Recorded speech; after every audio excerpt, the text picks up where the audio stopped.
significant portion of carbon emissions, amongst other impacts to the environment. The purpose of today's webinar is therefore to further raise the awareness of the roles that each party has to play in making a low carbon living happen. And only by doing this together, we can be part of the solutions to the targets stipulated under Sustainable Goal Climate Action. We will have a Q&A session at the end of the webinar. If you have any question, please type in the chat box. I would like to take this opportunity to thank you, the speakers, for joining today. We have MK Leung from Ronald Lu and Partners, Dr. Raymond Yao from Swire Properties. We have two ladies from IFC, Hao Guo and Farida Aji, and Xin Talk from Grabs, and myself. Without further delay, I'll pass the time to MK to start the webinar. Over to you, MK. Thank you. Let's see how the screen sharing will work. Are you seeing my screen? Yep. Okay, good. I understand I have 10 minutes to share on this topic, green architecture in high density city. And I will talk about some strategies and trends briefly. Myself, I'm MK Leung. I'm an architect. I'm from Ronald Lu and Partner based in Hong Kong, and we have other offices in China as well.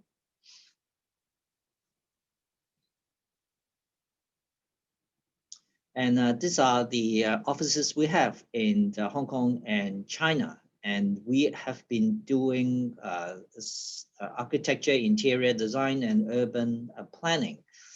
We have something like 550 people strong in all our office combined it. And sustainability is always one of the key main key focus of our practice. And we started something like 45 years ago. Today, I will use some of our projects as most of them are completed to illustrate some of the strategies and trends in green architecture. What you see here is some of our projects which have won the awards. Most of them are Grand Awards winner. You see here of the Green Building Awards of Hong Kong, and the three projects which I will talk more is about the Victoria Dockside and the Airside, which won the Grand Awards last year for the Green Building Awards, and also I will share on projects called the DI. New Campus, which won the award, Grand Award again on the 2014, and also won the Sustainability Awards last year by the Hong Kong IA, the Hong Kong Institute of Architects. Right.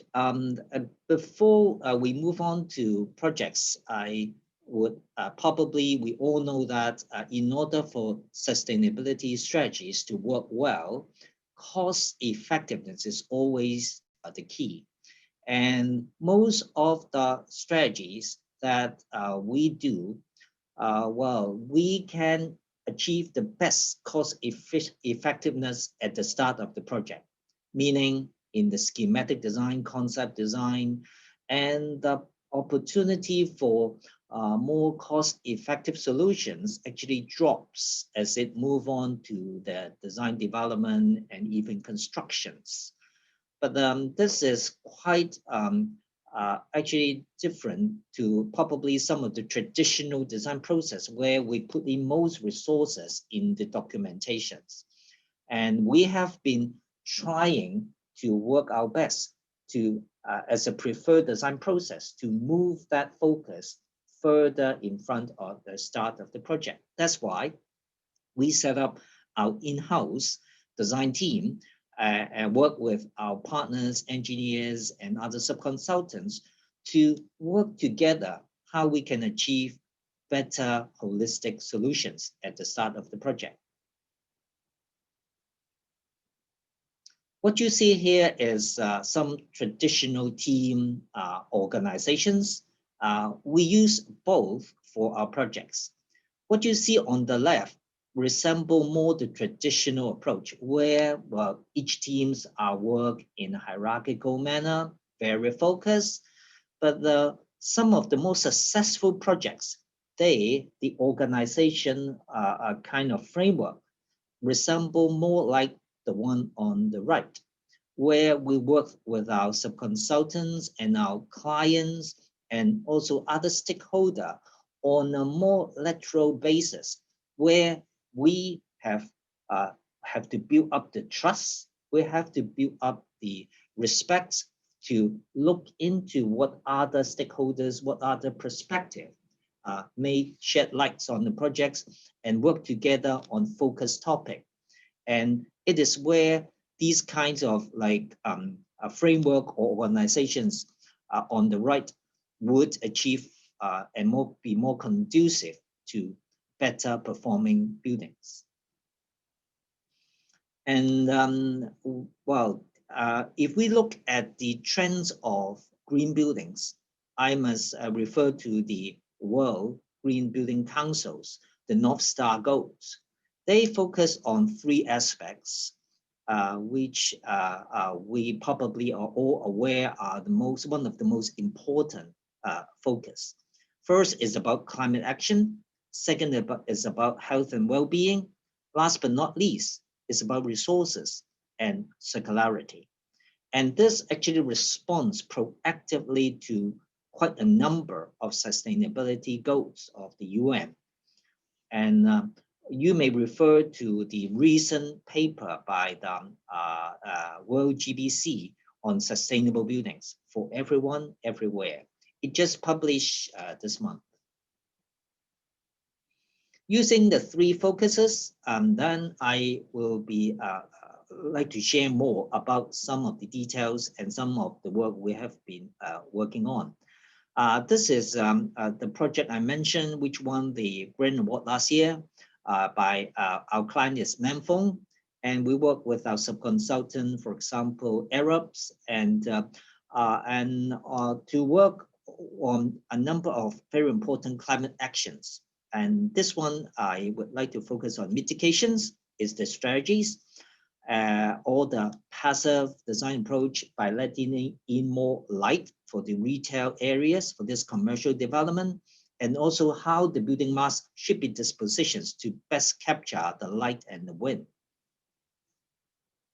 On the diagrams, which is on the bottom right, which also summarize some of the strategies we use for the active systems. For example, high performance facade EC plug fan, and some of the high efficiency lighting, and also the PV, which is on the rooftop, which with some sizable coverage, something like 15,000 square meter. I should also mention about one innovations. This is, in fact, we work with our subconsultant Arabs, and Arabs actually developed the Neurons, which is an AI driven building management systems, inform how the building management should be run to optimize the systems by looking at all the data of the running data of the buildings. And we are still hoping and looking at how this will be performing. But from what we saw from the prototype and the studies, I think it appears to be quite a promising strategies that we should be looking up for this project and for our future project as well. Besides the airside, the Victoria Dockside also looked at some similar mitigations project. For this one, actually the Victoria Dockside has much more sizable coverage, and the site is much larger. We have a much bigger building mass as compared to the previous New World Center, and different strategies has been used to decarbonize by passive design and also active design and renewable. Some renewable, the BIPV has been integrated into the curtain wall systems. And when we say mitigations, we are not just focusing on the operational carbon, but also the embodied carbon as well. And the bottom right photo is one which I like so much. It is a space where we actually reuse and some of the existing structure and then refurbish it in one of the interior mall space of the Victoria Dockside, where we can save some of the existing structure and save some of the embodied carbon as well. Besides mitigations, we must also look at adaptations for the climate actions, where, well, a lot of building permeability, good building separation, setback must be used. And we have adopted a lot of greenery, something like over 30% of the overall greeneries for that projects. And we have also adopted in the outdoor space some active systems, for example, which for that one, the canopy, which gives out mist in a hot summer day, which would be good for handling the extreme temperature of the outdoor area during extreme time. Besides during the design stage, we are also very mindful about how the building should actually be working. And for Victoria Dockside, we carry out the pioneer post-occupancy studies to look at all the microclimate measurements we can find for a typical summer day after the building is open. And we find out from the site all these data and then put back into our model to recalibrate our models and see and compare with the baseline and the actual design, how these are changing. And also we ask the occupant their sensation, their comfort feedback as well. And we find that actually it is quite promising. And when we calibrate our model using the actual data, we find out compared with the baseline, our actual design actually does improve some of the major breezeway and some of the major open space. And you can see here. For this one, we work with a few, the Hong Kong U and the CUHK, two universities for this work. Besides the two projects, in the DI projects, we try something new as well. We make use of some of the digital technologies, smart technologies to carry on decarbonizations by trying to change the behaviors of the users. We adopt dashboard systems which compare the performance of different users for different departments, and then they compare with their own consumption last quarter. And if it turns out to be a winner, a champion, that dashboard actually will show that real time. And also we have devised a custom-made app where the users can use in some of the classroom and lecture room to do a comfort vote and act as a thermostat. And the systems actually will respond real time to that approach. But if some of the comfort actually is conducive to energy consumption, the setting will stay there. But if it's energy consuming, after a certain while, after the people stay acclimatized into their space, the system actually will slowly go back to the default. So this acts as a certain smart device hoping to drive the carbon footprint low as well.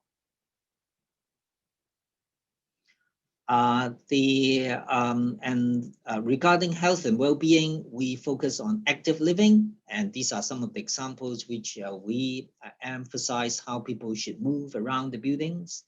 And also for the ASI case, we actually promote cycling and by incorporating one of the first of its kinds, the bicycle parking systems in Hong Kong, which it is about very compact systems and it is very convenient to retrieve and to park a bicycle.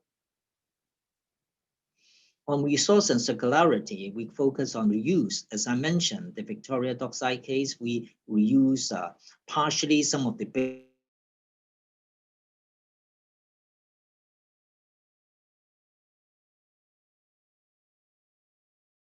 basement structure or structure finishing. For reduce, we pay a lot of attention on the finishes, take away false ceiling where it is not needed, which it helps for the maintenance of the machineries and equipment as well.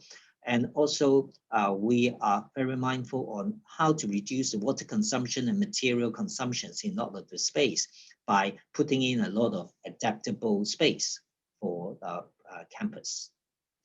Coming to an end, I would like to conclude that the three focuses which we have been focusing on, and the climate actions, health and well-being, and circularities. And there are some strategies I mentioned. A few cross-cutting themes I would like to highlight in all these focuses is human-centric is always a focus. And when we do the sustainable design, always be mindful of the science base and do be aware that they have to be data-driven during the design stage, as well as the verify that and by the occupants occupation stage. And with that, I would like to conclude my presentations. I hope all of you, Mid-Autumn Festival is coming. All of you are health and well, but and also there are many wishes in terms of sustainability. I hope that with the partnering that we can achieve a better future for Hong Kong and for Asia and for the world beyond. Thank you. Thank you very much, MK. Thank you for giving us such a fantastic presentation on your award-winning projects. The next speaker is Dr. Raymond Yao. I will hand over the time to you.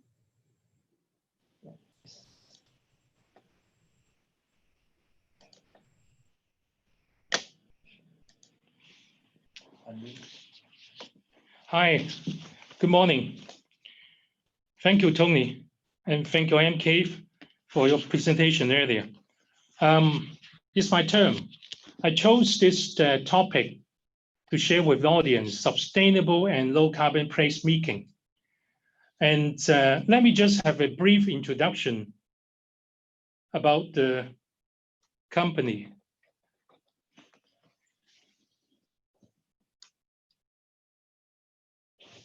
Let me just sort out the technical glitches. Yeah.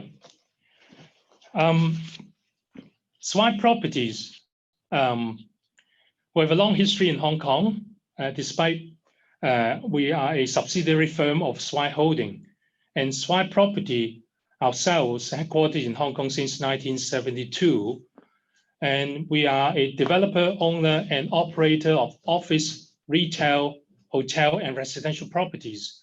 And with a particular business model and focusing on mixed-use investment developments, currently in Hong Kong and Chinese mainland, and also with presence in Miami in the US, 2 years ago, starting in Singapore, and this year also in Jakarta. And also we started a project in Vietnam this year as well. So this part of the world is actually our family. And currently, in the end of 2019, the GFA gross floor area of all our investment properties is close to 25.6 million square feet, as can be seen, primarily based in Hong Kong. But we are also divesting our investment into hotel, for example, also managing some restaurants as well.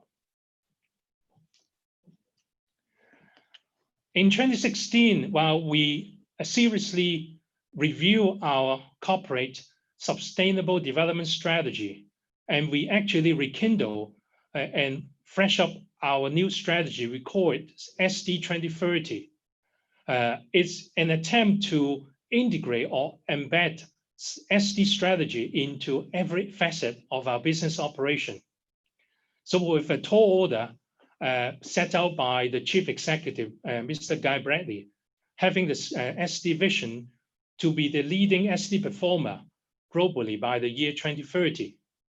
And we, under our creative transformation of our development, we set out 5 pillars helping us to look into this aspect in detail, particularly involving all the stakeholders together into delivering this vision.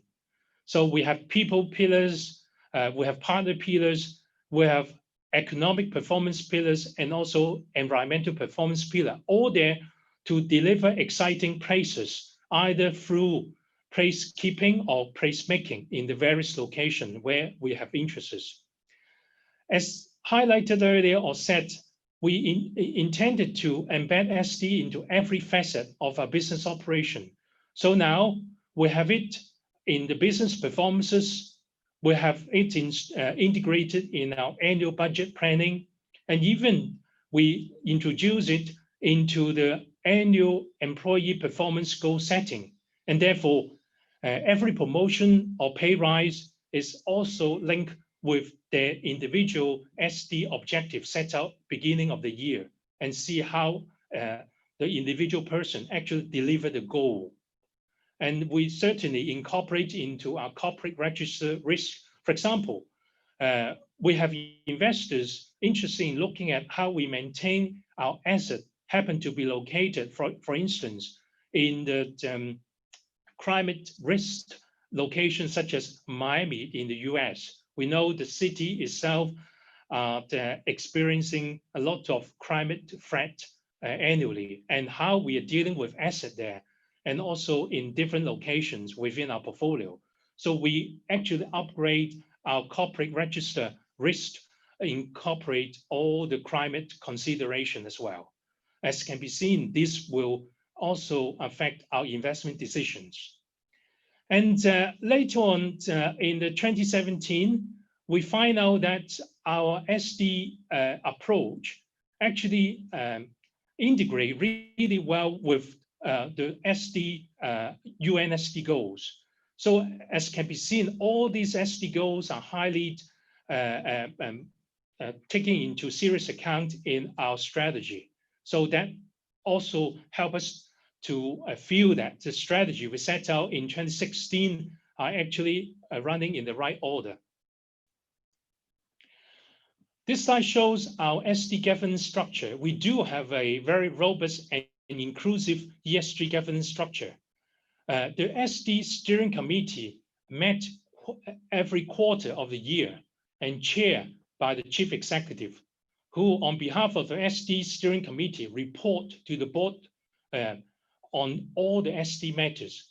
So in other words, you can see it has a really high representation at the board in terms of addressing SD issues. But amongst the SD committee, the members are all the directors and the senior executives of the company, each one of them looking into the 5 pillars. For instance, on the people pillars, the partners, places, environmental performance, and economic performance, and chair or championed by the directors of the company. And each of the pillars, we invite people representing all different fashions of the company, front lines, marketing, technical, or finance people, and in particular, those are the people enthusiastic about SD. As can be seen, most of them are from the younger generation, which they want to play a role.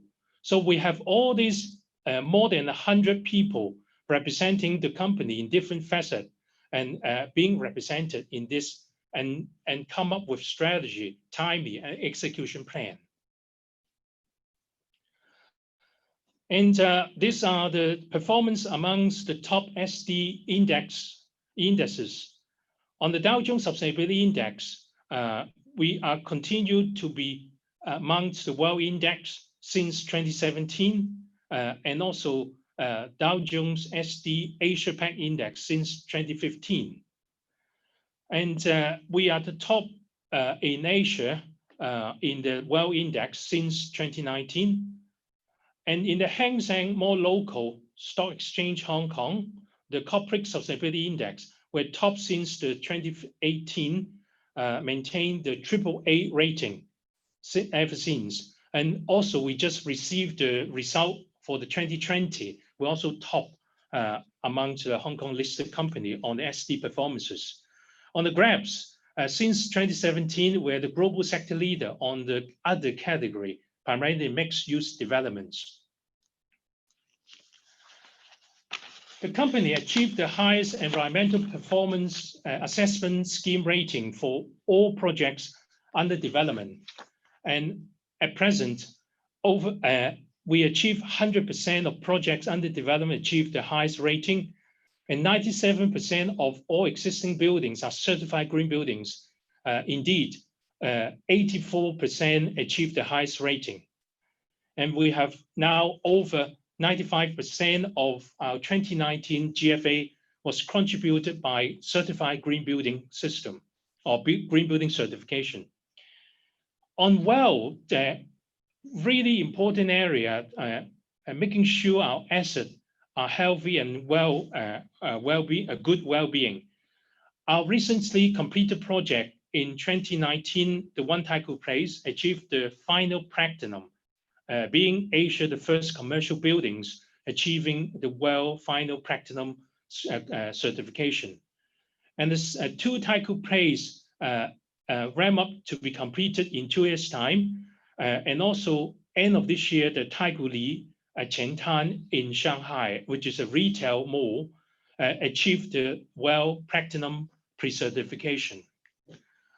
Also on the LEED, the final platinum under the LEED eBOM, the new version 4.1 Indigo, being the first mixed-use development in the world, and also the Sino-Ocean Taikoo Li Chengdu, also the first open-plan lane-driven commercial complex in the world. On the green financing, how we can encourage more of this green building development, we look into the green financing opportunity. And these are some of the ongoing green bond and sustainability linked loan initiative that we have undertaken. And since our first certified US 500 million green bond in Hong Kong in 2018, that indeed obtained the Hong Kong QAA, the first Hong Kong Green Finance Certificate. And later on this year, we also launched a few more green bonds of the total of close to 2 billion Hong Kong dollars. On the sustainability linked loan, and last year, we issue or work with the bank to achieve a 500 million SLL, sustainability linked loan, being the first in Hong Kong to launch such a financing mechanism that ties in with the corporate year-on-year SD performance improvement targets. In other words, if we don't perform as we set out, then there will be increase in the interest rate with the bank. But if we do achieve our committed SD performance with the bank, then we can have 50 basis points reduction in the interest rate loan with the bank. And this is how it works. And this year, we also launched 2 more SLL, totally 2 billion in this area. So with this investment and finance available, we were able to do more commitment on a green investment projects to a big way. And this helped us to address green building, the climate change adaptation, energy efficiency, retrofitting of existing stocks, and also consider adoption more of the renewable energy and so on. This indeed have a tremendous positive impact to our future development. At the back of it is largely driven by the fact that as a corporate, we committed to the tall order set out by the United Nations in December 2015 to ascertain whether corporate would join in making sure our our decarbonization effort are up to par in line with the Paris Agreement. So in November 2019, last year, our proposed science-based target were finally approved by the Science-Based Target Initiative, and being the first Hong Kong and Chinese mainland developers committed to the science-based target with our approved target, put it this way. And so we have scope 1 and 2 GHG emission intensity reduction target, 35 and 52 by 2025 and 2030, with respect to the 2018 baseline year. And notwithstanding this, we also have a target to meet in terms of those carbon emission not directly under our control, scope 3 emission, with downstream lease asset by 28% by the year 2030 compared to 2018 baseline, which effectively affect all our indirectly controlled tenants, either in retail or office tenants. And also capital goods, 25% reduction by 2030 using 2016 and 18 baseline, which effectively affect all our future new developments, either in Hong Kong or Chinese mainland or elsewhere under the investment portfolios. This indeed a very tall order as far as a asset-laden properties, in particular this area. How we are going to achieve it? And we indeed over the last 10 or 15 years actually do a lot of decarbonization strategy. We'll continue to do it and work on our existing buildings through monitoring-based commissioning, adopting high efficiency technologies, which we have been doing over the decade or so. We shall need to continue to do so. And as highlighted earlier, our green building certification commitment, a careful consideration of passive design in some of the geographic location of our investment, and certainly to achieve our future target on the capital goods asset, then we certainly need to minimize and embodied carbon while very careful low carbon material selections. We developed ourselves a cloud-based smart energy management platform. I think it's first of this kind in developer world for such an extensive application, indeed, to be applied to our global portfolio on cloud-based. So all our portfolios in Chinese mainland and Hong Kong and others location in the future will be connected together through cloud, and we were able to intervene our systems and compare performances and learn from each other and through this smart management platform, energy management platform. And without this, it will be extremely hard to help to achieve the tall order, which I set out and mentioned earlier. And the system actually make use of artificial intelligence, machine learning. All these are developed in-house in Swire Properties with external consultants, certainly, but we knew how to operate a system. So throughout the collaboration, we actually share about how we manage our chiller plant and so on and so forth, and invest on the RE renewable. On tenant engagement, as can be seen on the right-hand side, we introduced the Green Initiative, Green Kitchen Initiative. We issued technical guidelines. So now we have over 20 of our F&B tenants spreading out in Chinese mainland portfolio in Hong Kong, joining in a scheme commitment to operate the green kitchen and designing in the refreshed green kitchen and so on. So the tenant engagement indeed pays much emphasis because we do also have science-based targets. Let's take a closer look on a case study, One Taikoo Place. And these are some of the measures and design introduced by the integrated team of architects and engineers, achieving on the facade, on the health and wellness, and also the operation. And as a result, we achieved also AAA or top rating, platinum rating, both from Beam Plus, LEED, and WELL, all the final platinum of this 100 million sustainable towers in Hong Kong. And these some place setting and leading system integrated, first of this kind, integrated solar PV and green roof, as can be seen in pictures, both function as a green roof and a PV, and together with the waste to energy biodiesel generation, the system gave roughly about 4.5% RE for the total power consumption of this high-rise building.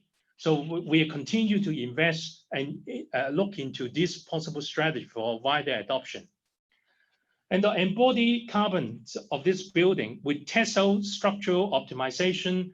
We work out the carbon, which is roughly about 575 kilogram carbon per square meter GFA of this building. That set out a really tall order for a high-rise composite structure buildings in Asia. And we are making use of this reference as guidance for our future buildings, not only in Hong Kong, but also in Chinese mainland.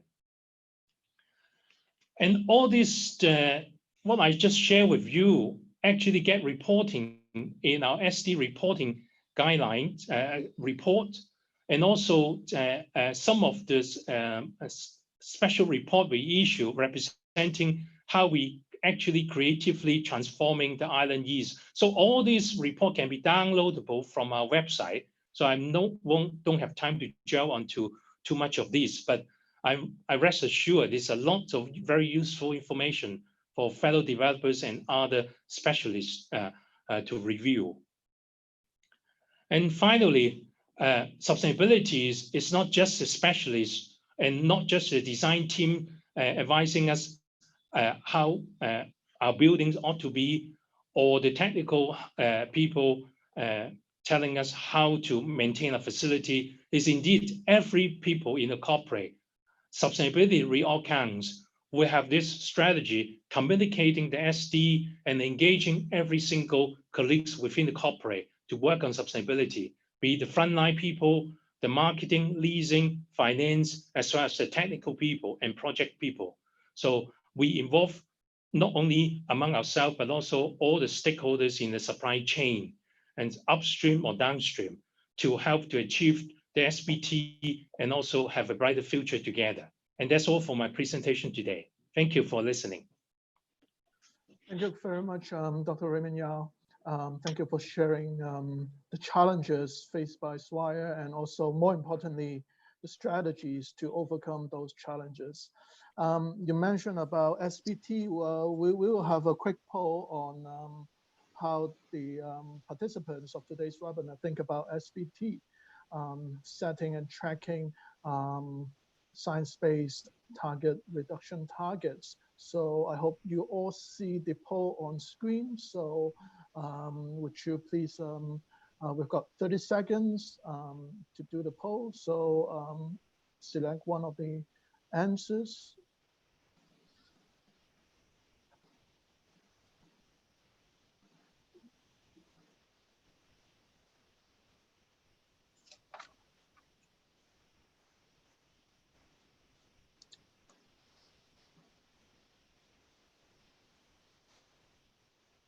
Are we gonna ready to share the results of the poll?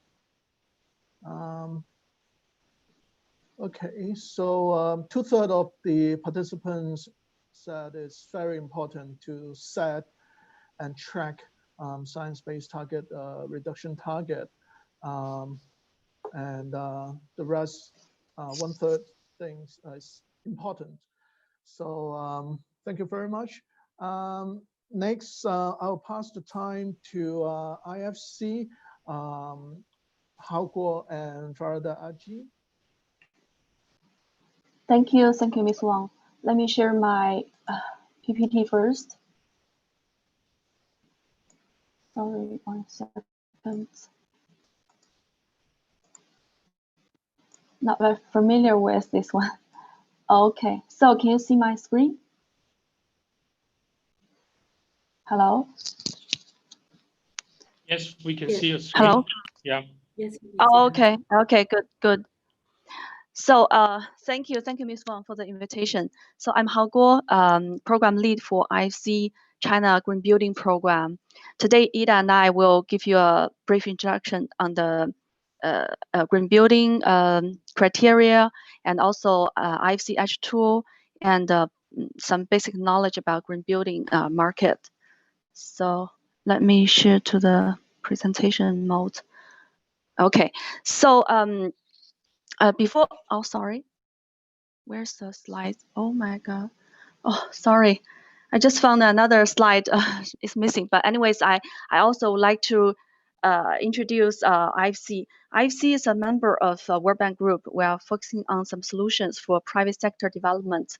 And part of our mission is to create market to support climate business. So here you can see this is our 4-part strategy that includes working with banks, investing directly into building sector, advising governments on green building codes, and also the EDGE certification program.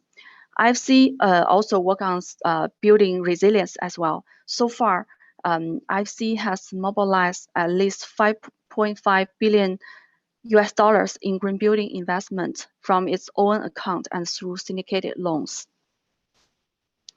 So now I would like to briefly introduce green building market. Okay, so from this picture, you can see building have a significant climate change impact. According to our data, buildings generate around 19th of the world's GHG footprint. It will double in the next 20 to 30 years in developing countries. And 80% of economically viable energy savings in buildings is untapped. Sorry, can you hear me? Hello? Oh, thank you. So I would like to give you a rough number about green building. Green building are 24.7 trillion US dollars investment opportunity by FC Green Building Paper. So in East Asia, that's 16 trillion US dollars investment opportunities with an additional 1.8 trillion in South Asia.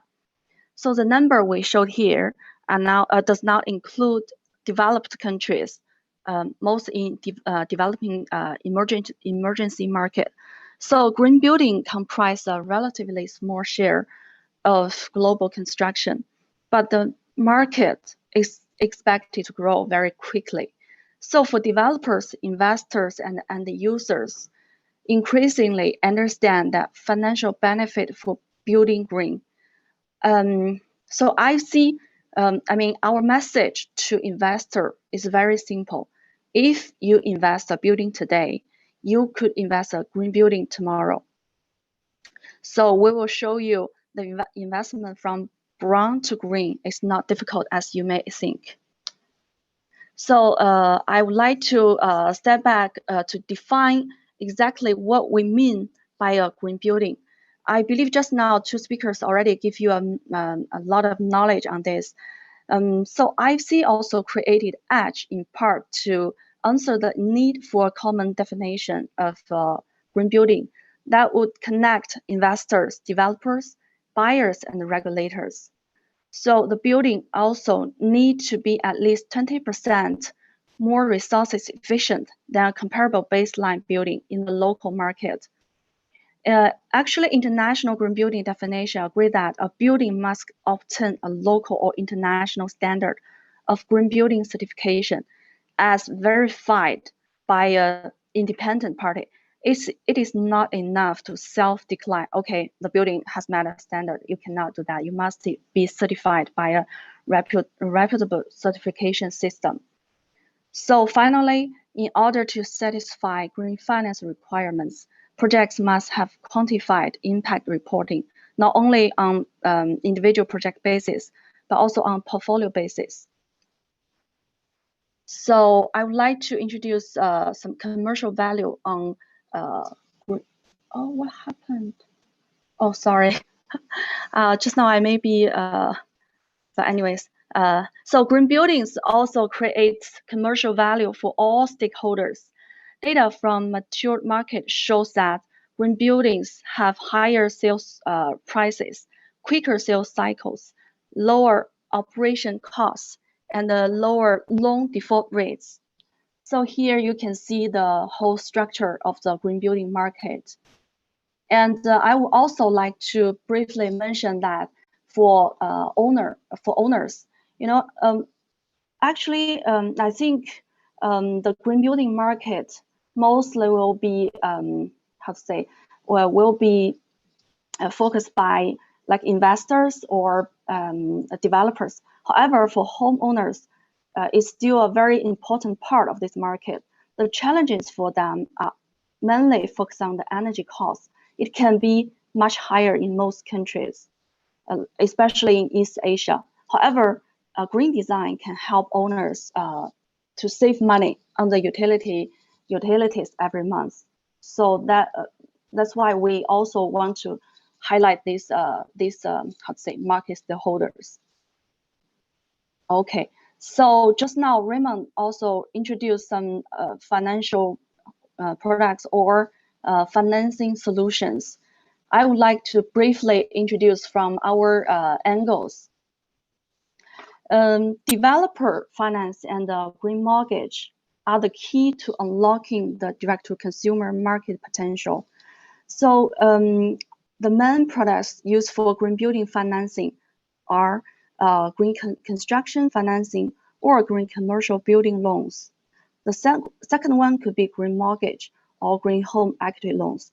Just now, Raymond mentioned that green bonds. I believe in Hong Kong, green bonds will be the most promising approach or solutions for the market.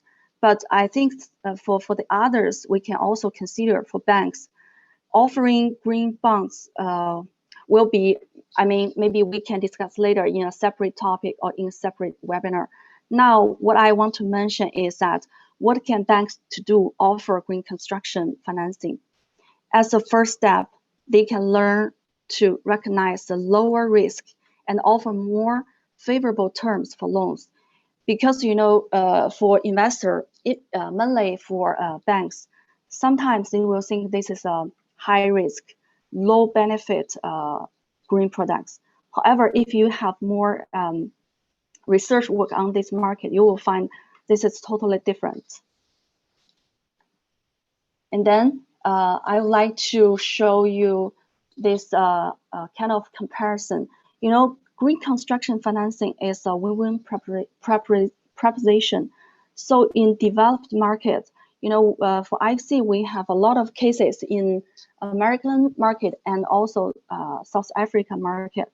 So now I would like to mention that in developer market, green housing projects can command higher sales prices, ranging from 4 to 9% higher, and sell as much as even 3 or 4 times faster.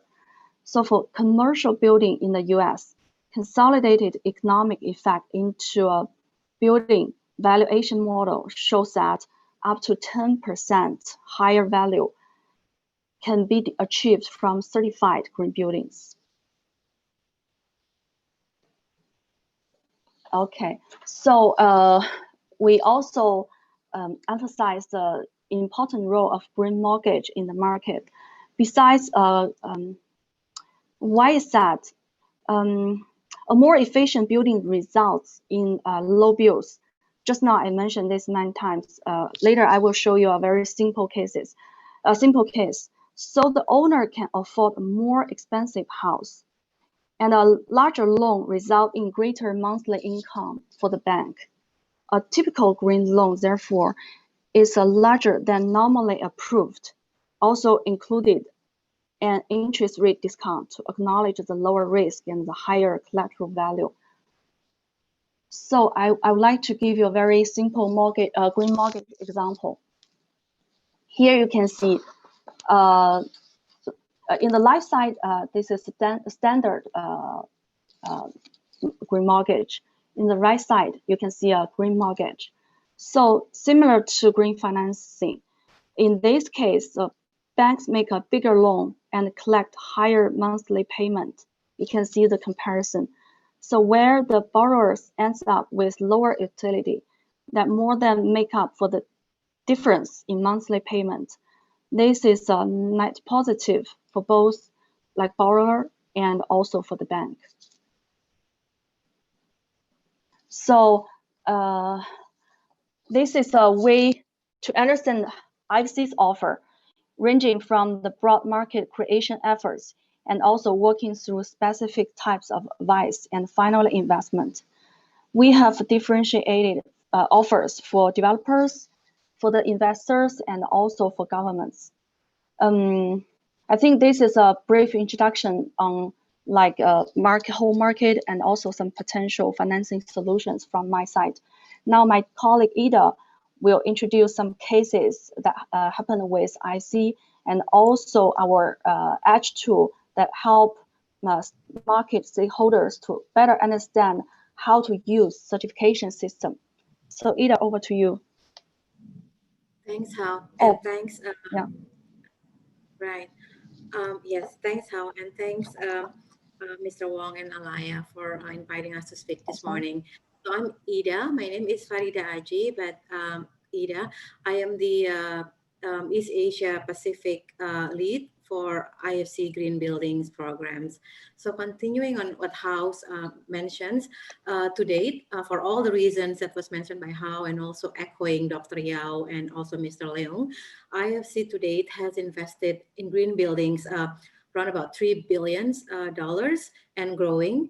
And these are some examples of where we do that. Like in India, we partners with Punjab National Bank on bonds, and then in Turkey as well, green mortgage, well, bonds that does a green mortgage. And then also in Indonesia and Colombia, we issue a green bond, and then the portion of that is earmarked for green buildings, either bonds or either loans or mortgage.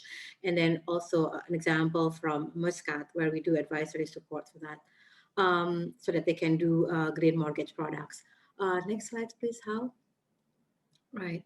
And going deeper into the next slide, we'll, these are the examples of Bancolombia in Latin America, where IFC invested $117 million in 2016, but on their account, they've come up with 400 million green buildings program. So in 2016, 2017, they started with 0 projects on green homes, but by the end of 2019, they have already 15,000 homes certified as green. This is huge. And they did it by offering various incentives like loans at a reduced interest rate for developers, and then discounted rate as well for green mortgage for the homeowners. Let's go to the next slide, please, Hao. Right. And this is another Colombia. So you can see the spike in terms of the residential units, the green homes in the country. And the homeowners also reported that they save up to $20 in utility bills, which doesn't seem a lot to most people, but I think for them, this is really huge significance. And if you multiply that by 15,000 homes, that's a huge impact that's being reported as a savings. Right, next slide, Hao, please. Yeah, and this is, we're seeing that in Latin America, a lot of banks are following the steps. They issue incentive to catalyze the market, different ranges of things here. We see that either it comes in lower interest or longer tenor or technical assistance, free certifications, and also Edge covering Edge technical fees. So a number of valuations that's being offered by banks to incentivize the market. Next slide, please, Hao. Right, and on this one, you can see that Edge is eligible as Edge is listed as an accepted certificates and standards by all of these institutions. I see that we have a colleague from GRESB here to speak after me. Right, next slide. This is another case. Right, I think we have another one from Punjab first, maybe, Hao, before this slide. Yes, so this is a bit more information on what we've done and how we did it Hao, next slide, please. Sorry about this technicalities, because I think it's easier for Hao to show the screen rather than me switching accounts from my end, right? So this is how we help in India, where we work from the beginning with assessing the market and the potential pipeline for the bank. So we started very, very early, and then after that, we also help them in structuring the investment. We support the bonds issuance, and then the market signals as very good because it was fully subscribed. Therefore, we can say that there is a market investors' appetite for this kind of products. And then after that, we also follow on with training on green criteria and support for developers. So not only we help with the bank, our clients is the bank in this case, but we also work further downstream, working with the bank's clients, which are the developers, in explaining how they should go, or training them on how they can actually understand better how to use the green building certification, in this case IFC's EDGE, and building the green projects pipeline. Sorry, Farida, to stop you. How I think you may have paused the screen sharing. Could you please share it again? How? I didn't stop. I just found some misorder for the slides, so I'm trying to find out which one Ida mentioned. Yeah, Punjab, but maybe is it better if I do it from my end, maybe? Yeah, sure. Yes, sure. Okay, go ahead. Yep. Yeah, Sorry, let me do everyone. That. Sorry, everyone. These technicalities. Right. Can you see my screen? Not yet. Not yet. Not yet. Okay. Sorry about this.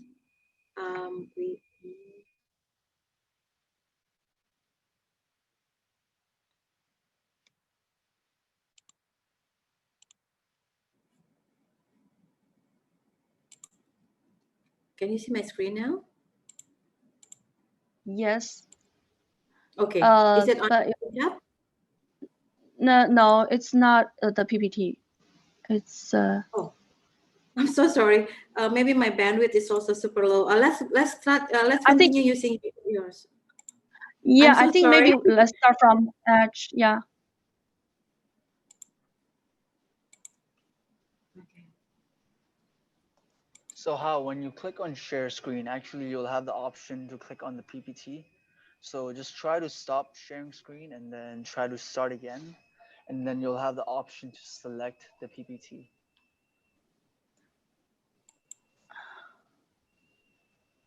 Now you have to stop sharing screen first and then click on the Zoom share screen button. Can you see? Yep, perfect. That's fine. Yeah. Okay. Thank you. Okay. Sorry about that, everyone. We're not very used to Zoom. We're usually using more WebEx and MS Teams. A bit of technical glitches there. So I'll go back to, let's go next to the ODIA. A few slides up.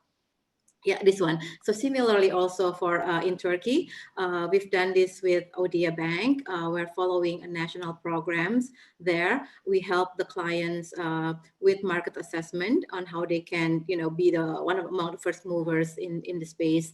And then we follow that with IFC investment. We invested 81 million in this bank. And then at the back of that, we also provided full support in terms of improving their staff technical capacity on green buildings, because oftentimes this is what we see it's lacking at the banks. Next slide, How. So a few more slides on from our end on EDGE. This is to introduce you to EDGE. EDGE is IFC's owned voluntary green building certifications. So it's available online at edgebuildings.com. Please do go and check it out and play a bit with that. So the value that EDGE offers is it's a financial calculators, because you directly on the screen, you can see the incremental costs and then the utility saving, the payback period, etc. And it's also an easy impact reporting, because it also shows the saving in terms of greenhouse gas emissions, in terms of megawatt hour, and then the compliance and processing is much simplified, and it's also cost effective. I mean, we're actually considerably much cheaper, I guess. That's because of the simplified process and protocols, and it's something that's backed up by the World Bank Group's brand. Next slide, please, Hal. Right. So on the Edge, I don't want to repeat what Hao has mentioned in the beginning. So there are advantage, of course, benefits for investors. It's really about building market share towards movers and diversity. And then for investors also, it's about lower investment risks with both developers and also with the home buyers. And then it also can diversify their investors base. And then, of course, the advantage for the homeowners. Next slide, Hao. Is for home buyers. Next slide, Hao, please. Yeah, for the home buyers, it's really, I think I don't want to repeat it, but it's really about utility bill savings and thermal comfort and hopefully better resale value. Next slide. So Edge is, as I mentioned, is really a software. It's a free software, 24/7, edgebuildings.com. And it has a 20% standard that it has to be met by buildings.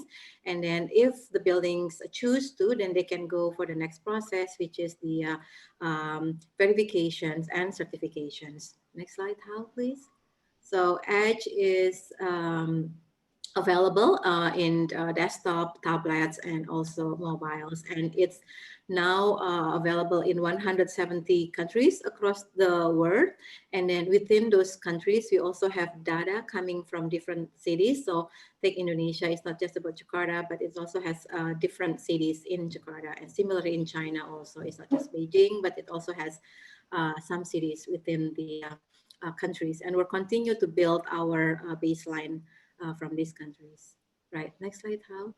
So I mentioned about 20%. So Edge is really focusing on resource efficiency, 20% saving on energy, water, and materials. And when we talk about materials, it's really about energy embedded in the material. So if the buildings can show that they can meet this at least, then they can then go for verifications and certifications.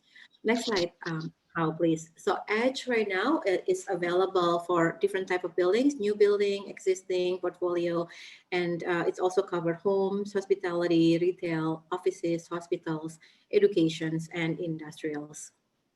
And the next slide, there are 3 ways to certify with Edge. So first, the building needs to be at least 20% savings in water and materials. And then once the buildings meet that, then they can choose for energy saving. If they can meet the 20%, then it's we have a standard Edge certifications. And if they can go beyond that, 40% or higher, then they can be eligible for Edge Advanced. And then even higher, they can go to zero carbon Edge certifications. So there are options. Next slide, Hal. And if buildings choose to go through the certifications, we have simplified compliance process, and I mentioned about the kind of low cost as well. Then they can go for this is the sample of certifications, right? And next slide. Just to mention our partners, which is the UK government and the Swiss government, and then a quick demo. It's not a live demo because of the, I was worried about the internet connection and all that. But very quickly, if you go to edgebuildings.com, and then everybody can sign up for free, just provide your names and emails, and then have an account. And then immediately it will take you to this dashboard, which the first one will give you an options on where you are. Not this one, Hao, but the slides with the map. So you can choose where your location is and what country. One more. And then you can also, on the left-hand side here, you can see there are types of buildings. So it covers the buildings that I mentioned, residential, office, industrials, hospital, etc. And then this is the look and feel of Edge software. Again, it's free. for anybody to use. And then you can see that up on the top, you can see the a dashboard showing the final energy use, the final water use, the base case utility cost, and then the cost reductions, incremental cost, payback in years. And then if you go right, there are also other options as well. And then a little bit down, then you can see the design, energy, water, and materials. So these are the 3 things that we look at in EDGE. So we don't really include other things because this is all quantitative approach. So we thought that by making it just focusing on these 3 measures, then we can have this approach, calculators and impact calculations and all that. So here, then the buildings can choose, depending on your design, what sort of features do you apply to your building. There are a number of choices here. You can do window to wall ratio, you can do insulations, roof, you can do energy efficient lightings, and so on. And then you see that if once that's chosen, then you can immediately see how the buildings performs compared to the base case. What is the base case? The base case is typical building in your particular city, in your particular country, for your particular type of building. Is it a residential? Is it an office, etc. Right? So you can immediately see what is your improved case in terms of energy saving. Similarly, on water and materials, you can also simulate that at your own pace, at your own time, from your own respective places. So a quick demo here, but I'll stop here. I'm happy to discuss it later. Thanks very much, Tony. Back to you. Thank you, Ida. Thank you, Hao, for sharing the work of IFC around the world and introduce the EDGE software. I'm sure we've got some question on that at the end of this webinar. Before we go on to the next speaker, let's do a quick poll. Oh, actually, the poll is after the next speaker. So why don't we hand over the time to Xin Ying from Grabs. Thank you very much, Tony. Let me just get this up. Great. Wow, very, very rich and holistic views from the ground up, all the speakers that we've heard from today. And for GRASP today, what I would hope to be able to share is really from the investor's perspective, what are investors caring about in terms of ESG in the real estate space, and how do benchmarks and assessments like GRASP that look at the portfolio level of how a portfolio is achieving ESG goals can help the industry really move forward, as well as meet the investors' expectations. I think this year, despite the challenging economic environment, we have seen increased interest from investors in ESG funds. And I think today, I hope to be able to shed some light on what are some of the things that they care about. But before that, I'm not sure if everyone has been exposed or has had an introduction to GRASP before, so I'll go quite quickly through that about our history and also how a little bit about how our real estate assessment and benchmark works before I go into how benchmarks like GRASP can help the industry meet investors' ESG expectations.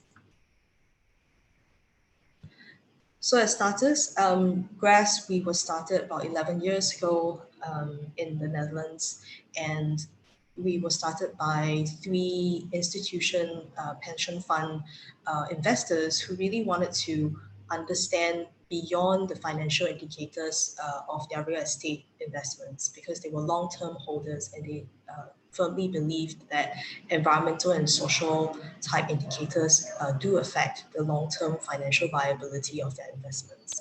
So since then, GRASP has been very focused on our mission, which is to provide a set of standardized and validated ESG data to capital markets so that capital markets can actually make the right decisions. So since 2009, the portfolio of assessment in GRASP has expanded. We started with having an assessment for real estate. In 2016, we expanded that to the infrastructure industry, covering now more than 20 different infrastructure types. And in 2017, we also introduced the public disclosure assessment, in which we use whatever companies have already publicly disclosed to assess the degree of information and the quality of information that investors can use based on just their public disclosure. And since then, the number of participants in GRAS has grown rapidly. And this year, the coverage of GRAS represents over $5 trillion in real asset value. But why is this ESG data benchmarking so important to us? I think for GRAS, really is the vision that it's the data-driven way of driving positive market transformation. Right? So the data is what really connects the top, which is the capital providers, to the asset managers and the operators. And having visibility of that ensures that we can move everyone in the marketplace together. So very briefly, GRAS as an assessment tool, we assess the full portfolio. So we don't assess at the building level. In fact, we work with all kinds of different building level assessment benchmarks out there. Right now, more than 100 of these benchmarks are accepted within the GRAS assessment as building certifications, including on the Hong Kong side, your own Green Mark, as well as in Singapore, as well as all Edge, as well as WELL, which was also mentioned just now by Raymond and MK. We also cover both the listed market as well as the non-listed market. So both listed entities as well as infrastructure funds or real estate funds can be benchmarked together with their peers using the GRAS assessment. Our investor membership base have grown since the first 3 in 2009. And now we have more than 100 investors as part of our investor membership base who use GRAS data to make decisions. And the most recent Asian investor that joined us was in March this year, GPIF in Japan. In terms of participants, we do see an uptick in recent years. 2019, we had more than 1,000 different entities participate in GRAS. This year, our assessment window closed in the 1st of August, and we can see actually an upward trend as well. There's about 15 to 20% more participation this year than last year. So how does the GRAS assessment work? The starting point of a GRAS assessment is having participants upload the information into our portal. And in this portal, we do multiple layers of validation to ensure that the information that is captured by this assessment is validated. So there is automated validation that is done by the system, but there's also a third-party process where they check whether or not the information that has been provided really answers the questions within the assessment. And post-validation, we go through an objective scoring process. This scoring methods and methodology and scoring ways are all uploaded and transparent on the GRAS assessment website. Every year before the assessment window is open, and so that every participant can have a view and also use a simplified Excel model that's available to test what would their scores be. And the last part of the assessment process then is to benchmark to peers. And in the GRAS assessment benchmarking process, we provide a methodology in which we will make sure that the peers that you are grouped together with are as close as possible to the geographical footprint of your own portfolio, as well as the different types of assets that are in your portfolio. So that when you see how your peers are doing on the different parts of the GRAS assessment, you are actually able to gain the useful and relevant business insights. So as I mentioned, because of the objective scoring, the GRAS investors can then use the score to do various forms of decision making within their own portfolio. So for example, positive screening for real estate managers, doing their own due diligence around how well ESG is being covered under the strategy or under the or the performance of ESG in any of their investees. And also for them, increasingly, they also do their own carbon footprinting, and the type of information that is available in the GRAS portfolio allows them to create some tracking systems around that. So when we interview or survey our investor members, we start to see some trends. This is a investor member survey that was done 2 years ago. We will have new investor member surveys this year as well on why they participate in GRAS. And it's very important to us that the assessment portal is useful to both investors as well as participants from the industry. For them, it's quite clear that they believe that focusing on ESG does increase shareholder value, but also that it becomes an effective communication tool on a topic that is quite far and wide ranging, right? So how do we envision this platform for communication? So given that the information that is available in the GRAS platform is different types and different levels of ESG performance data, that level of analytics then allows the investor to understand what has been going on in terms of ESG in their own portfolio, and then use those information to create positive communication and engagement with their investees. On the other hand, as industry participants, that level of detail and information, especially with the peer benchmarking, allows you to then figure out where you can target or focus your ESG efforts on. Understand also in terms of how the industry is doing, where some of the risks and opportunities are, and be able to, because of the collection of data on a regular basis every year, you can then ensure that you're going through this cycle where you have set some targets, you have done your assessments, you have done your implementation, and then using the data to see if you have achieved the expected impacts that you have hoped to see. So very quickly, an overview of the assessment itself. The assessment is an annual assessment process, and it covers the full range of material ESG indicators in a real estate portfolio or a company level. And when we designed this set of the indicators, we've worked with industry partners. We've also aligned ourselves with responsible investment goals, for example. And over the years, together with our industry benchmark committees, we've also tweaked the GRAS assessment to ensure that it is really moving the industry based on new knowledge and new focus areas on ESG. The GRAS assessment now has 3 major components. The first is the management component, and then there is the performance component and or the development component, depending on the type of real estate portfolio that you hold.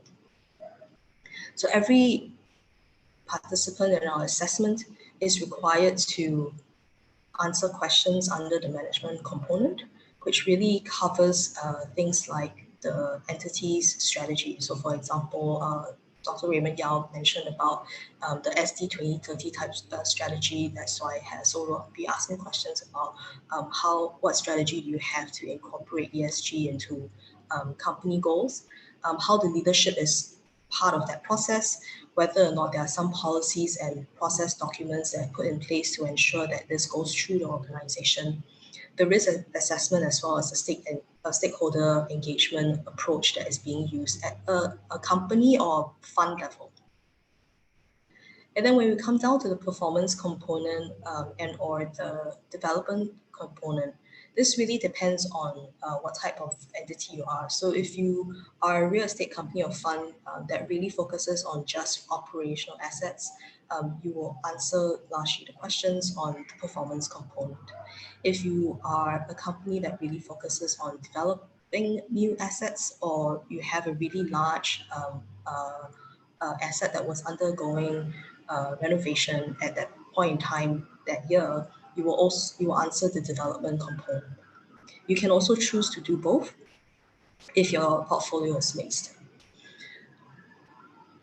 So on the performance component side, there are questions around risk management of the portfolio in general, of course, but there are also a focus on performance indicators. So performance indicators of your operational assets, including energy, GHG, water consumption, as well as waste, and also questions around tenant relationships, stakeholder engagement, etc. On the development side, we'll focus more on issues that are during the design and construction phase. So similarly, there will be performance indicators, but the focus will be on the design and the construction of it. I have some more specific details on the different components, which I think we can share these slides later, just so in view of the time that we have, I won't go through them in detail. They're also available online every year at the beginning of the year, sometime in March. We will already upload the different aspects and the different questions, as well as the scoring methodology on the GRAS website. After going through all those questions, what happens? We then aggregate the different scores, the scores around the management component, the scores around performance or the development component, and we add them up together for benchmarking. So your scores will be then placed against every participant in the GRAS model. Based on your quintiles, you will receive either a 1 green star to a 5 green star rating. And besides just the score, participants will then receive, so they receive the scorecard, number one. So you can see where, in terms of score, how you benchmark yourself with the other peers in your peer group, but you also receive a benchmark report. And that benchmark report will then go through every single question to show you how others in your peer group have answered that particular question. And that's where you can gain some valuable insights on what else you can be focusing on in your next step on your ESG journey.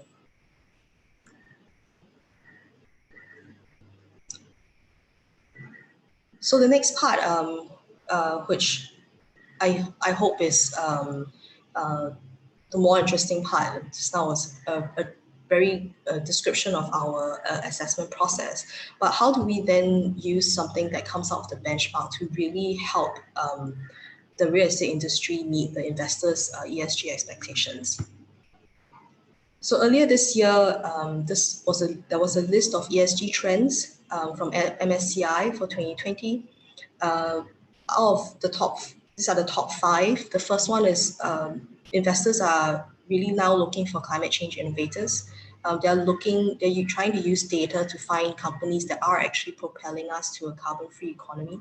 So if, for example, whether or not you have net zero goals, or whether or not you have science-based targets, for example, that was mentioned just now, those will be very important to investors. The next trend in ESG is that it's not only just investors now, all kinds other financial providers, including the banks, are trying to bind ESG criteria to their terms of capital. The second, revaluing of real estate. As I mentioned just now, it's no longer nice to have green in your portfolio, but instead, if you are not yet looking at zero carbon plans, there might be even conceptually a discount being applied to your investment. And then so today I will go through, out of these 5, I'll talk a little bit about climate change. I'll talk a little bit about how ESG is being used in loans. I think we've seen some examples just now already. But lastly, I'll also talk about this last point here, where investors really now want to keep score on what they see as a transition towards stakeholder capitalism.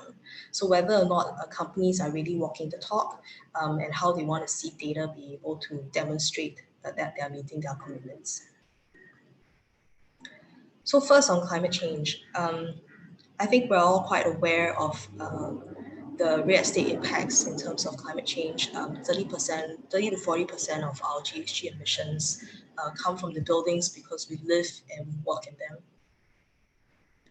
And so an important part of it is to figure out what some of these decarbonization pathways are for the real estate industry.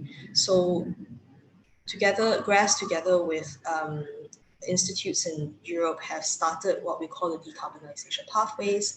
This started a couple of years ago with European countries, and now the decarbonization pathways are now available for Asian markets as well. On top of decarbonization, I think it was mentioned just now in terms of climate risk to physical assets, because our real estate are fixed assets in different locations around the world. So GRAS has also then now created a climate risk platform where by filtering your property type and where your location is, we can help to identify what type of climate risk your portfolio is most exposed to. And this allows you to start exploring the partners that you might need to bring into play when you are designing your resilience strategy. And resilience, for us, just wanted to mention that the GRAS assessment starting from next year, 2021, will incorporate mandatory questions on resilience as well. And this is a result of a 4-year development process that has started, where we have introduced voluntary questions on resilience and have our participants answer them and understand what kind of indicators are the most relevant to the industry in this space. Next is on ESG-linked financial products. As I think it was mentioned just now that there's a trend in terms of sustainability-linked loans and some interest rate preference for performing well on ESG. But we've seen that being used together with the GRAS performance score as well in Asia. We've also, GRAS also works together with ICMA to help develop the real estate guidelines in the Green Bonds Principles. And last year, we've also seen Asian investment entities use GRAS as a reference point for their Green Bond framework. We've also worked together with indices to ensure that ESG is part of the process in terms of providing different weights to the component stocks of the different indices, both at S&P and this year with Nikkei. And then lastly, in terms of keeping score, over the years, we've seen a big drive towards getting asset level data from our GRAS investors, as well as the provision of such data by our GRAS participants. About a quarter of our assets, so about more than 25,000 assets, report every single asset level data that GRAS requires. And that has actually allowed us to do some in-depth analysis. So for example, one of the analysis we can do is whether or not the GRAS portfolio is meeting sustainable development goals in energy efficiency. So we can see that in the earlier part, 2010 to 2018, the GRAS portfolio energy efficiency curve was actually deeper and steeper than was what is required by the UN SDG goal, 7.3. And then if we start looking at the targets that's being set by the GRASS universe, we can also see that beyond that, we might be missing the target by a little bit, right? So as this goes, as more and more participants set different types of targets, including absolute targets or intensity-based targets, we can see this curve improve along the way. Lastly, we can also do some comparison in terms of the year-to-year improvements of the GRASS portfolio in terms of energy consumption, GHG, water and waste. We can see that in Asia, actually, we are making headway in terms of energy and GHG reduction, but we might have a little bit of a challenge with regards to water consumption. So I think that's all I'll be sharing today. I will look forward to questions from the group. Thank you very much, Xin. Thanks for sharing in-depth introduction of GRASS methodology. Well, let's do the last poll. Shall we show the poll, which is about how do you rate the importance of ESG ratings to evaluate the sustainability performance? I think in this particular case, real estate companies. So we've got 30 seconds. Please select one of the options.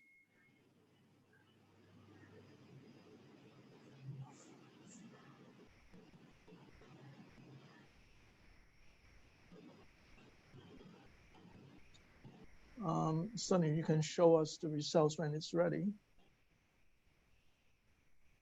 Right. Yeah, I think all participants think it's important to varying degree. 45% thinks it's very important. 55 thinks it's important enough to take into consideration from these ESG ratings.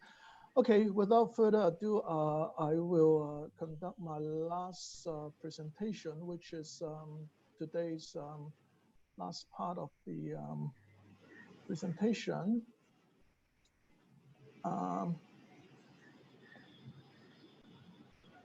Okay, so I'll be focusing on TCFD, setting SBT, as well as advancing net zero. Just a brief introduction about Alia Consulting. We've been in the market for 6 years, advocating industry best practices through training, providing assurance, and organizing ESG reporting award with independent judges. Now we are also in Shenzhen, China. Although we have a small scale operation, we want to demonstrate to our clients the commitment that we made on tackling climate change by becoming the first ESG consultancy in Asia with an approved science-based target and committing to net zero emission by 2050. So today we've got 3 companies in Hong Kong who have the science-based target approved, us, Ronald Lewis and Partners, as well as Swire Properties. So in Alia, we advise our clients for a full suite of service concerning carbon strategy and disclosure, from aligning with TCFD recommendations, GHG disclosure, setting and tracking SBT, through to enabling carbon reduction and carbon neutral. I'm sure most of you have heard that Hong Kong Stock Exchange has required all listed companies to disclose requirements stated in the new provisions of ESG reporting guide. Companies with financial year ended December 31st, they will need to start collecting and preparing for information and data. So combining the mandatory disclosure requirement about the board statement and the A4 climate change disclosure, as well as setting carbon targets, in Hong Kong, we have a pretty similar framework as TCFD recommendations. And after today's webinar, I'm sure all of you understand that decarbonization, the buildings and construction sector is critical to achieve Paris Agreement commitment and the SDG, because it's responsible for almost 40% of energy and process-related emissions. So taking climate action in buildings and construction is among the most cost-effective, and that's the very reason why we have today's webinar. TCFD is probably one of the most talked about subjects for the past 18 months. In Alaya, we have been advising our real estate clients by integrating climate risk into their enterprise risk management framework, identifying risk and opportunities brought by climate change by conducting scenario analysis and reporting Scope 1, 2, and sometimes Scope 3 GHG emissions, and setting science-based target. Initiatives such as CDP and DJSI and also GRABS have been increasingly incorporated TCFD into their evaluation target. And earlier this month, New Zealand government has made it the first in the world to require its financial sector to report on climate risk on a comply or explain basis based on TCFD framework. And I believe we will see more and more development like this. This slide here shows the climate-related risk. We all experience physical risk to a certain extent, brought by extreme weather and rising sea levels. Equally important is transition risk. For example, just last week, China's President Xi has pledged to go carbon neutral by 2060.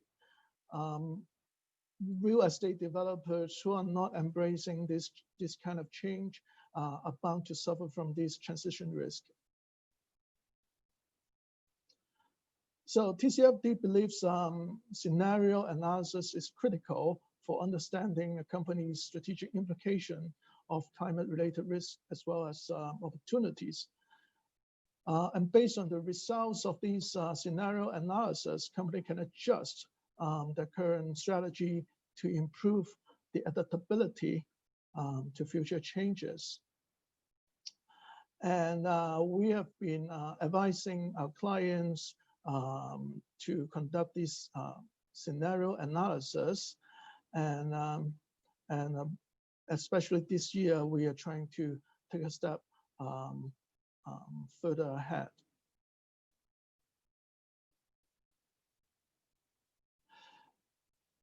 So setting science-based target has been picking up the pace for the past 12 months as well.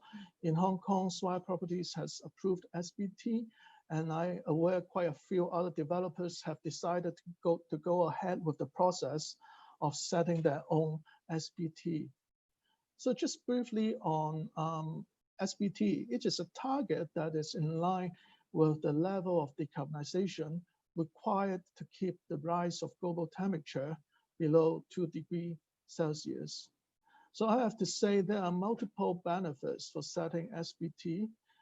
Just to name a few, first, it is under the comply or explain provision. Second, it complements with TCFD and CDP, as well as other sustainability indices and ratings, which investors are increasingly concerned.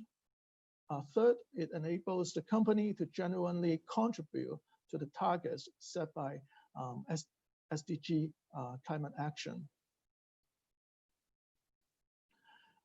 Globally, we've got 30 real estate companies with the SBT approved. In Asia, as the screen capture here shows, only 7 real estate companies have got their SBT approved. This slide, I'd like to show you the summary of those 7 real estate companies in Asia, their approved targets, as well as the time frame to achieve these targets. Setting SBT requires not only a deep understanding on the GHG protocol, it also requires an in-depth knowledge of the company's source of emissions. These slides, we have summarized the key learnings from our own experience. First, there are a couple of key decisions that you need to make. For example, selecting accounting approach, especially if you have multiple locations of operations. Second, most of the staff have experience in dealing with Scope 1 and Scope 2 data, but not Scope 3. So a clear briefing has to be conducted so that everyone is on the same page. Third, Scope 3 screening exercise would be the most challenging task during the process, because in my experience, cutting Scope 3 emissions is the most difficult. And that brings me to the last point. It is critical to understand the expectation from Science-Based Target Initiative, SBTi, because your target has to be approved by the institution.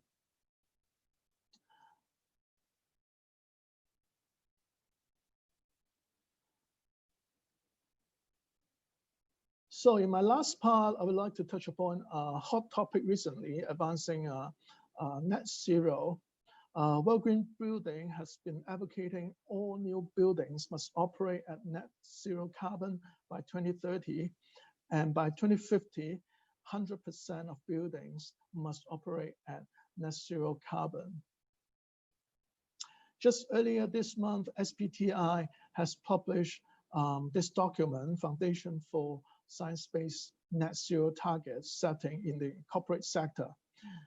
Basically providing an initial conceptual foundations for science-based net zero target setting, as well as clarifying the role of decarbonization and offsetting. We are expected to receive the final guidance from SBTi next year. So these are the 4 principles to advancing net zero, which is pretty self-explanatory. What I really like to conclude as the final takeaways from my session is, to advance net zero, you really have to analyze your own climate-related risk of the business group, adopt net zero standard in building design and construction. Third, embrace green procurement in sourcing upstream capital goods. And lastly, which is most often got forget by the practitioners, is to engage supplier on setting carbon reduction target. That's all for my part. I would like to open to the floor for questions. If you have any question to any one of our partner speakers, please put it in the chat box.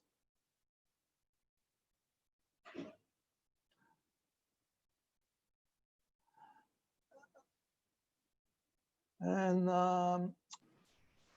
we've got a questions which is for all speakers. And the question is how to ensure the company's efforts in ESG be effectively communicated to all internal and external stakeholders, including employees at all levels and investors. Any speakers who would like to tackle these questions? I may have a go, Tony.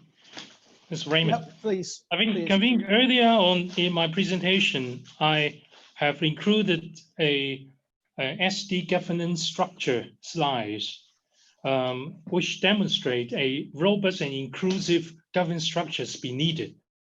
So that top-down and also seeking views from bottoms up are both essential paths. So getting engaged your top executive interests and seeing importance and getting buying in is really important. Usually for corporate, the sustainability manager might have these ideas and he needs to really talk to the top executive and get them buy-in. Once they buy in, make them to play an important role. And then so once the top executive actually buy in, then he or she could actually get together a good governance structure, ensuring the messages will be disseminating downward. And so I think that's really important, and everything will follow through, basically. Right. Thank you very much, Dr. Raymond Yao. I've also remember in Swire Properties, in your PPT, there's a performance-linked assessment. So this may also help enable more buy-in from the operating management. Right. So there's another questions for Ms. Xin Ying talk. How extensive is the application, and do companies apply themselves or have external consultants? Yes, thank you very much for the question. So the GRAS assessment coverage and scope of questions is quite wide. And it really depends on how your company or your fund right now has managed to already have an infrastructure to collect information around ESG. As we, in the Hong Kong market, ESG reporting to Hong Kong Exchange, for example, has already been going on for a few years already. So with an existing data collection infrastructure in place, you might not require external consultants. However, I think that from the GRAS perspective, there are, for entities that this is their first step in terms of looking at ESG disclosure, it might be useful to speak to different consultants to be able to understand where your starting points can be. So for example, how do you design a way of looking at strategy? How do you engage the different stakeholders internally? As Dr. Raymond Yao mentioned just now, how do you engage upwards as well as downwards within an organization? I think a lot of that can be useful through the support of external consultants. Thank you, Xin Ying. For Mr. MK Leung, thank you for your insightful presentation. My question would be, what sort of benefits / values have Ronald Lu and partners noticed after setting SBT? Thank you for the question. As a consultant company, we are interested to set up SBT for us because we would like to walk the talk, of course. For the operations, we do have a modest scale for our operations. We have 5 offices in China and Hong Kong. And by setting up SBT, we managed to conduct a lot of dialogues, again, from different levels, from the management, which set up these visions and commitments, and also down to the operations and working level, where we need to collect data for each and every of our operations aspects and practices.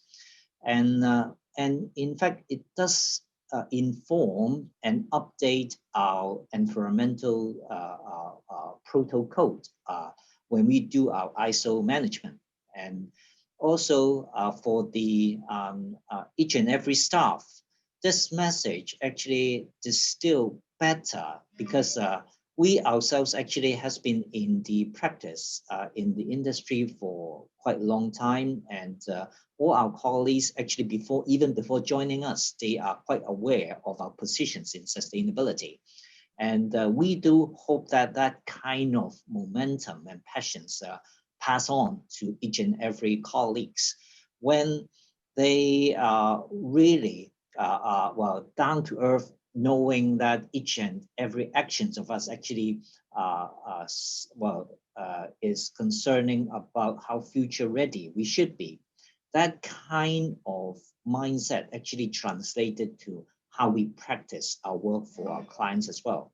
So I think it moved beyond how much or how many tons of carbon we actually save, but actually it speaks to the mind of all our people.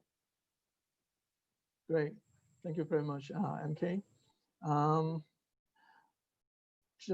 conscious of the time. Maybe just a last question for IFC. Hao and Ida, you mentioned the Edge software. Would you mind to introduce a bit more, or talk about how IFC's initiatives in this part of the world, Asia, and your future outlook about enabling green financing? All right, thanks very much for the question, Tony. Maybe I'll start off, and Hao, please jump in. So IFC, again, as part of the World Bank Group, we embark into this initiative because it's our mandate to help our countries, member countries, which are 190 countries across the globe, especially the emerging economies, to also be actively participates in the climate change aspects, right? So this is why we develop Edge with that in mind, but we also, because our involvement in investment, we see that we have to have the impact shown, right? So it's not, it's all good for the planet, for the people, but it's also have to be good for business. That's why IFC's developed Edge with that in mind. So the software, again, is on edgebuildings.com. It gives the calculations on those parameters, on the GHG emissions, on the megawatt hours saving, on the liter of water saving, but also in terms of the incremental cost that is involved, and the payback period, and the utility savings that the tenants can reap from having a more